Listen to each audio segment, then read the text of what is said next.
Comme chaque semaine sur RCF Hauts-de-France, nous recevons un évêque de la région et cette semaine, c'est Monseigneur Laurent Leboulch, archevêque de Lille, qui est avec nous. Monseigneur, bonjour. Bonjour Arnaud.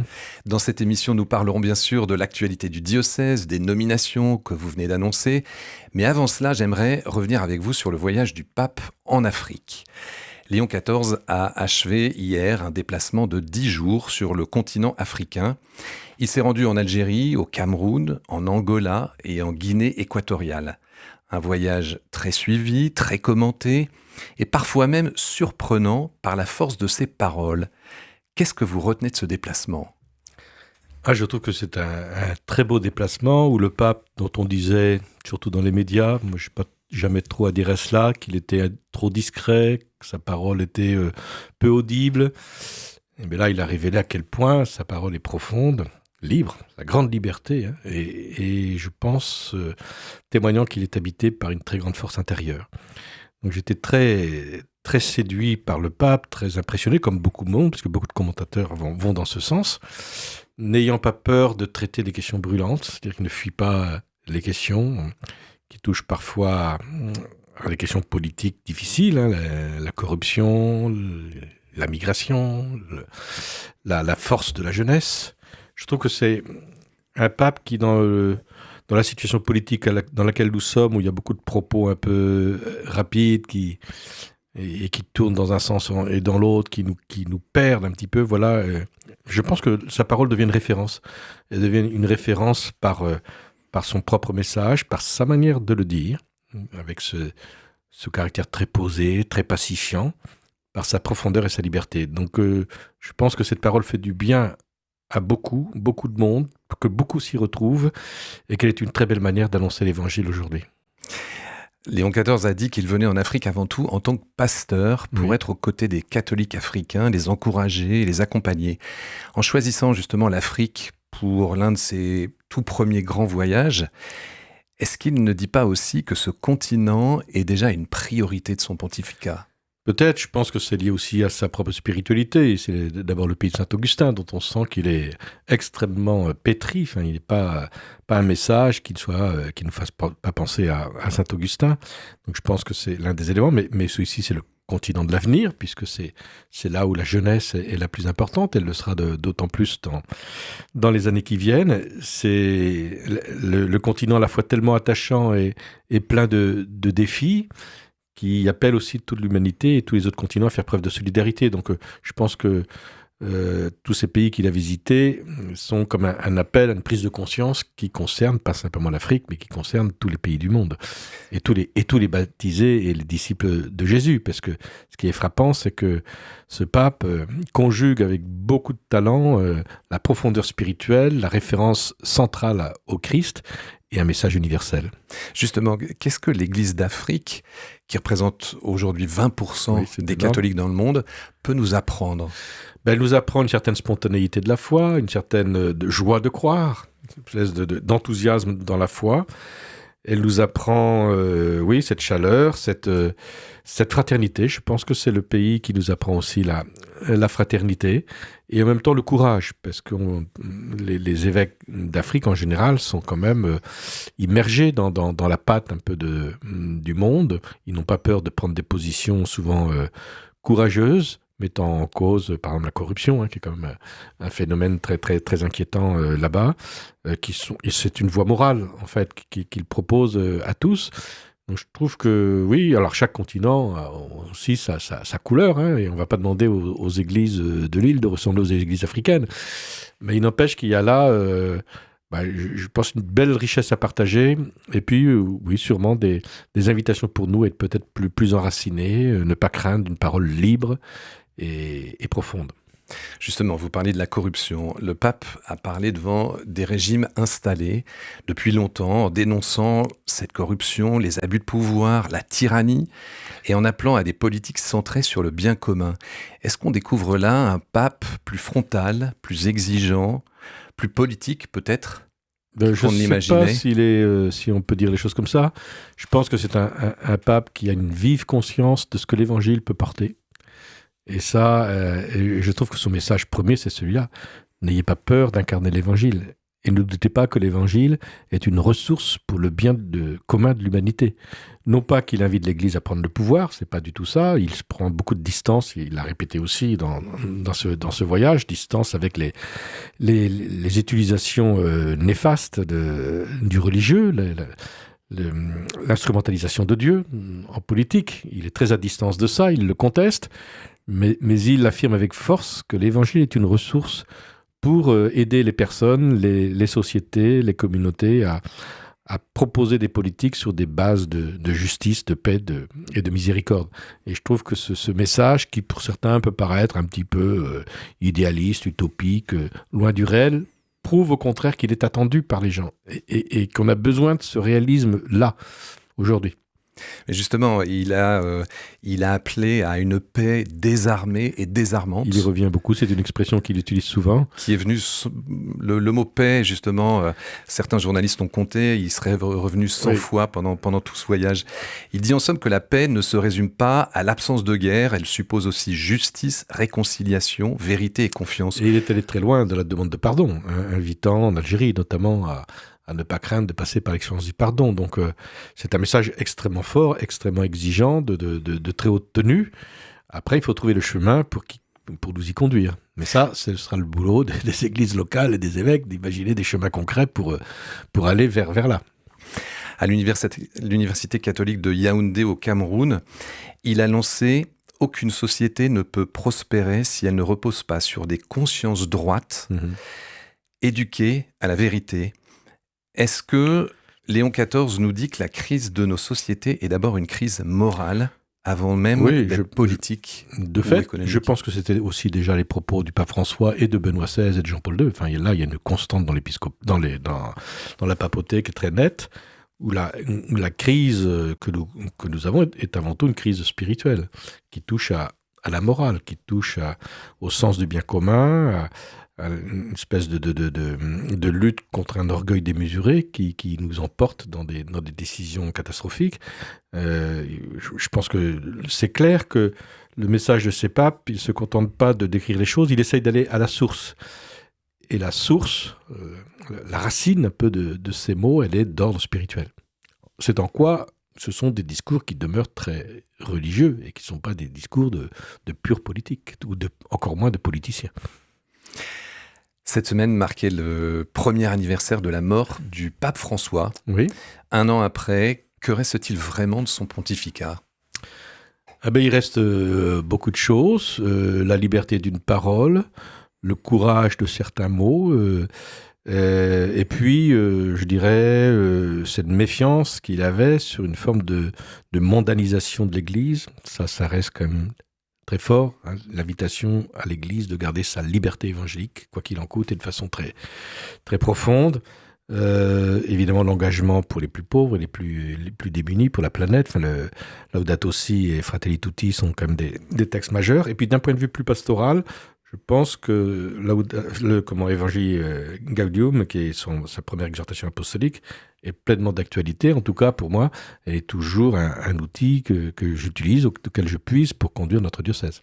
Est-ce qu'il y avait un ton, un style, Pape François ? Oui, bien sûr, il y avait un style, un brin provocateur, parfois un peu dérangeant, un style très, très direct.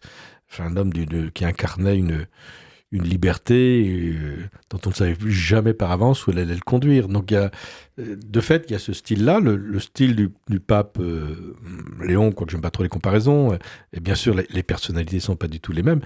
Ceci dit, on sent qu'il y a une continuité, une filiation qui demeure. Alors, venons-en à l'actualité du diocèse de Lille. Vous venez de publier plusieurs nominations qui prendront effet à la rentrée de septembre. Alors, elles ne sont pas très nombreuses parce que je souhaitais en faire le moins possible, parce que je trouve que le moment n'était pas venu pour faire trop de nominations, mais il y en a quand même, puisque l'urgence, et puis il faut bien gérer le diocèse et continuer de le gérer et trouver des solutions et qui m'invitent à faire des déplacements. Alors, parmi celles-ci, on apprend que le père Benoît de Sinetti sera recteur de la cathédrale Notre-Dame de la Treille, pour succéder au père Bruno Bari. Oui. Décision qui fait suite à une rare visite pastorale de la cathédrale en février dernier. Je ne sais pas si ça fait suite à la visite pastorale, parce que Bruno d'abord a eu des problèmes de santé sérieux dont il faut tenir compte. Je suis, en tant qu'évêque, on est quand même soucieux, ce qui est normal, que les charges correspondent aux personnes. Donc des problèmes de santé, il y a des défis importants qui attendent encore pour améliorer encore la vie de la cathédrale. Alors justement, quelles sont les missions du nouveau recteur ? Je précise qu'il ne sera pas seul, parce qu'évidemment, il garde tous ses autres fonctions, donc on va me dire, oh là là là, et donc il y a quand même un vice-recteur qui est nommé en la personne de Bruno Minet. C'est quand même très, très, très important à souligner. Donc on renforce plutôt l'équipe de la cathédrale.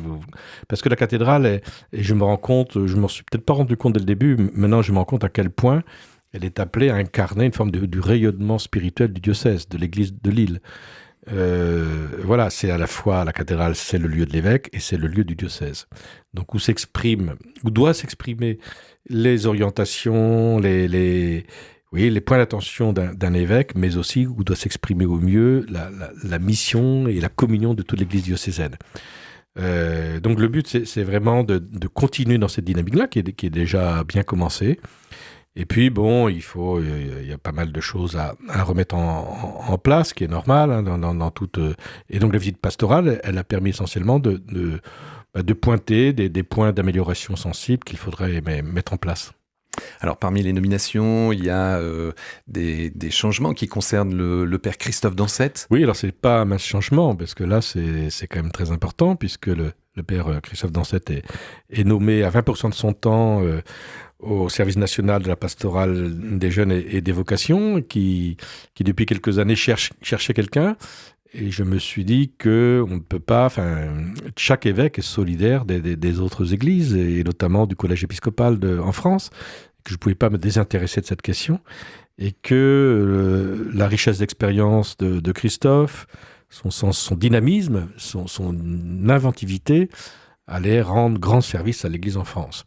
Alors évidemment, pour moi, c'est un peu un déchirement quand même, parce que je perds 80% du temps d'un bon collaborateur. Je précise quand même qu'il demeure... Il demeure pour 20%. Oui, j'ai souhaité qu'il demeure dans l'enseignement catholique, parce que l'enseignement catholique est en pleine réflexion, et elle a besoin, et ça se passe très bien, et elle a besoin que Christophe continue son service auprès d'Olivier Deltour, notamment le directeur diocésain d'enseignement catholique.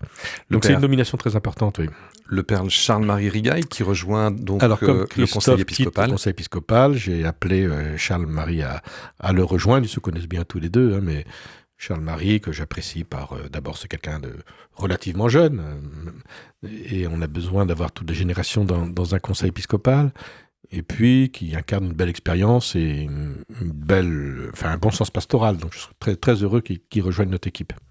Il y en a d'autres, le père Mathieu N. Alors, il faut vous signaler, parce que si Christophe part, c'est aussi parce que Mathieu N arrive, après une année sabbatique, et donc il va revenir en pleine forme. Et il revient pour... deux missions, celle de la coordination, comme co-responsable de la pastorale des jeunes avec un laïc, Mathieu, ils vont travailler ensemble, et puis administrateur de la paroisse de la Madeleine. Alors pourquoi administrateur ? En effet, dans votre note, vous parlez beaucoup vous avez bien observé tout d'administrateur et non pas de curé. Oui, j'ai pas voulu... parce que en fait, la fonction est la même. L'administrateur a tous les pouvoirs du curé. C'est pas un sous-curé, un demi-curé. L'administrateur est un titre provisoire qui ne doit pas s'éterniser dans... Alors, s'il est provisoire, c'est que, vous savez qu'au mois de septembre, on va lancer, mais on aura l'occasion d'en parler au moment opportun, on va lancer une campagne un peu de consultation importante pour voir de quelle paroisse nous avons besoin demain.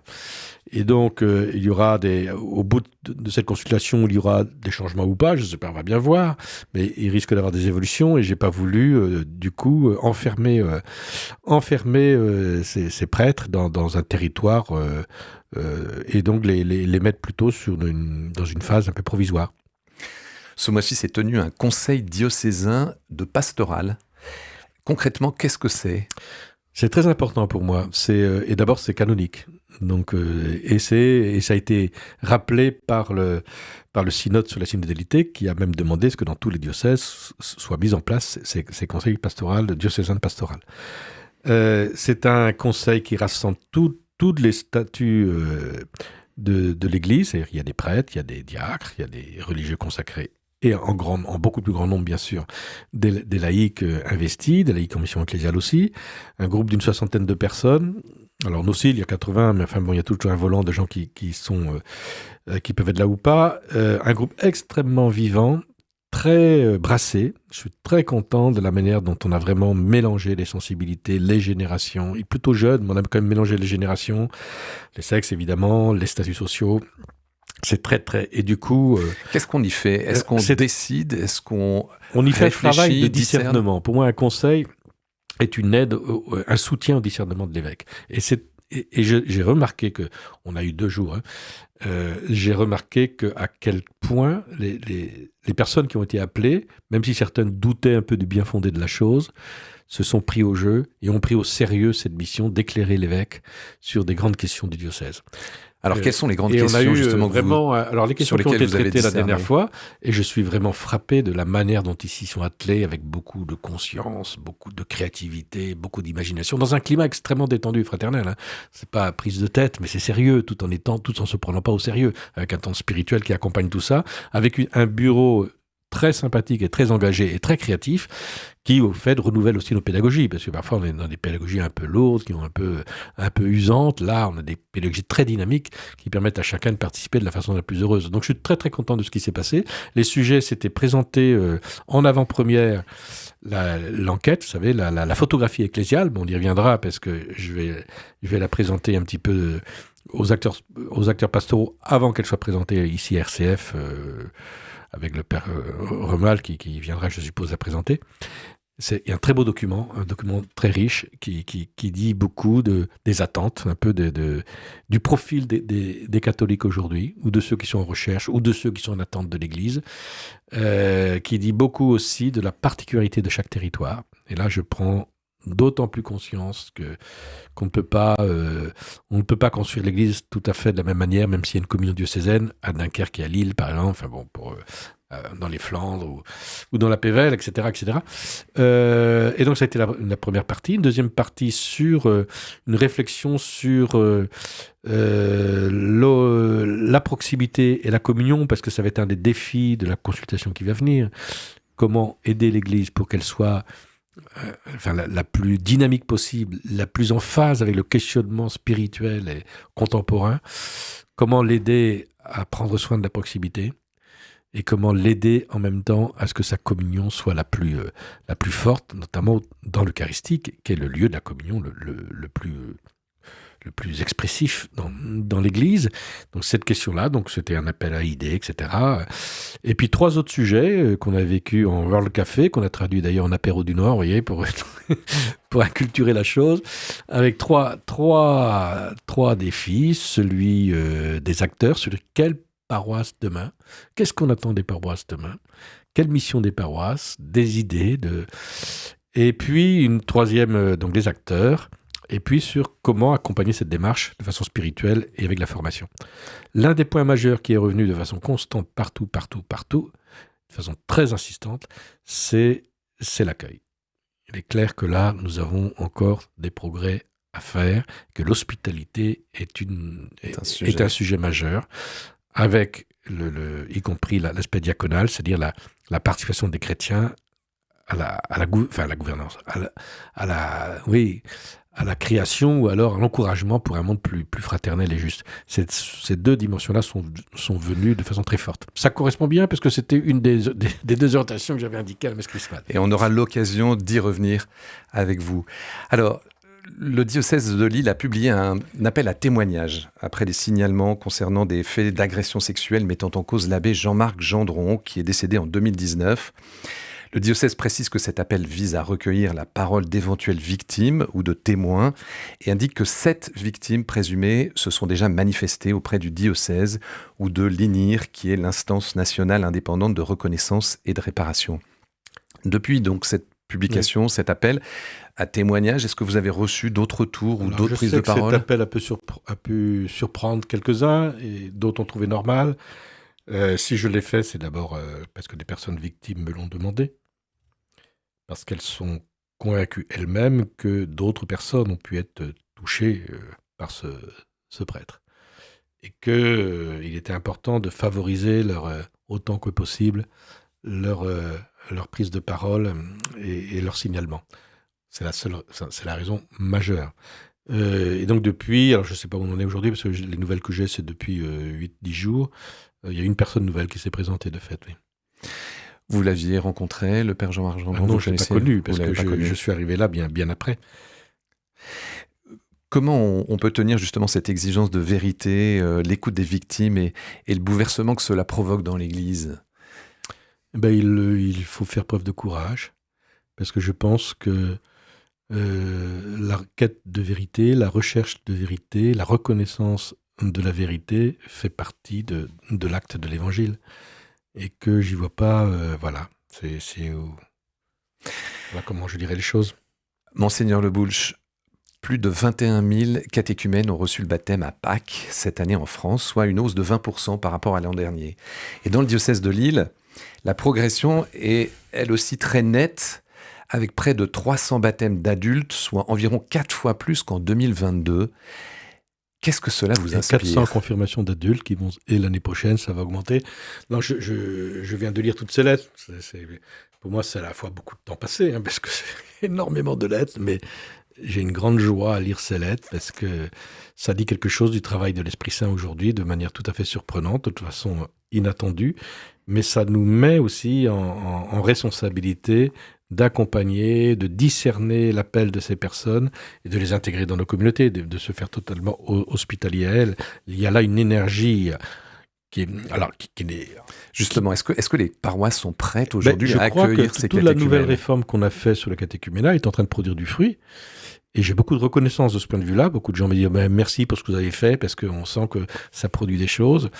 Notamment ces petites fraternités où se mêlent des catéchumènes, des néophytes et des chrétiens plus expérimentés. C'est un vrai lieu de conversion, non seulement pour les catéchumènes, mais pour tout le monde. Parce que cette parole, cette fraîcheur du catéchuménat nous invite à retrouver les fondamentaux de la foi, à les revisiter, à mieux les exprimer, à en être moins de façon plus authentique. Donc c'est vraiment une énergie de conversion qui est très belle. Et pour moi, le catéchuménat est vraiment un levier de conversion pastorale des paroisses, et c'est, je crois, ce qui est en train de se passer dans un certain nombre de paroisses, et je m'en réjouis vraiment. Bon, ça, au début, d'ailleurs, des prêtres me l'ont dit, oh là là, quand vous avez lancé ça, on s'est dit, mais oh là là, mais il ne se rend pas compte, tout le travail que ça va nous donner en plus, oh là là. Il y avait un certain scepticisme. Et aujourd'hui, j'ai plutôt des actions de grâce pour ceux qui se vivent. Monseigneur Laurent Le Boulch, ce dimanche, l'Église célèbre la journée mondiale de prière pour les vocations. Et par vocation, on associe trop souvent la vocation religieuse ou sacerdotale. Et à cette occasion, le pape rappelle que la vocation peut prendre la forme du mariage, bien sûr, du sacerdoce, du diaconat ou de la vie consacrée. Est-ce qu'il faut redire aujourd'hui plus clairement que jamais que toute vie chrétienne est d'abord une vocation ? Toute vie est la réponse à l'appel de l'Évangile et l'appel de Christ. Après, je pense qu'il nous faut conjuguer les deux, c'est-à-dire insister sur la vocation commune de tous les baptisés, qui est le socle, en fait, qui est notre premier appel. Et il n'y a pas de second appel sans premier appel. Et un bon prêtre, c'est quelqu'un qui assume pleinement le fait d'être d'abord un baptisé. Mais il nous faut aussi redire avec force l'appel à des vocations particulières, telles que la vie religieuse ou les prêtres. Notre Église en a beaucoup besoin. Et de ce point de vue-là, je pense que nous sommes peut-être que... Le pape a parlé d'une Pentecôte vocationnelle, aussi, il y a quelque temps.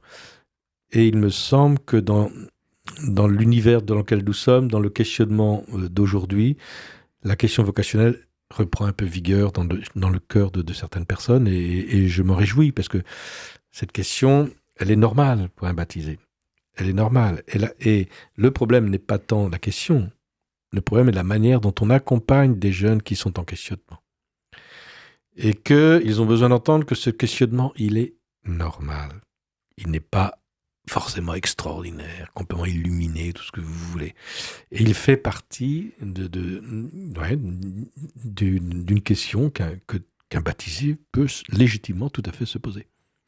Monseigneur Le Boulch, Pâques est passé, les fêtes sont derrière nous.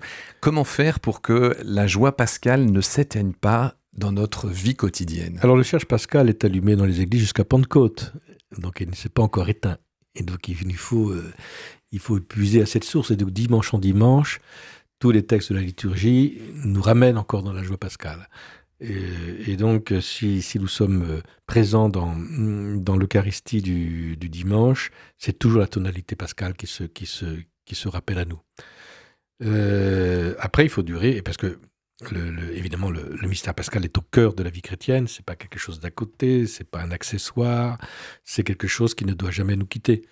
Puisque ce passage de la mort à la vie parle dans l'amour de Dieu, il est essentiel et c'est ce qui doit nous conduire nos vies. Donc après, je sais pas, moi j'ai pas de recette, mais se tourner vers le Christ, c'est la prière, c'est le partage en fraternité, c'est la petite lumière qu'on allume chez soi et qui nous ramène au mystère de Pâques. C'est par des choses aussi concrètes que cela que se réveille en nous cette espérance. Merci, Monseigneur Laurent Le Boulch. Merci. Cet entretien est à retrouver sur la page YouTube de RCF Hauts-de-France et le site rcf.fr, région Hauts-de-France.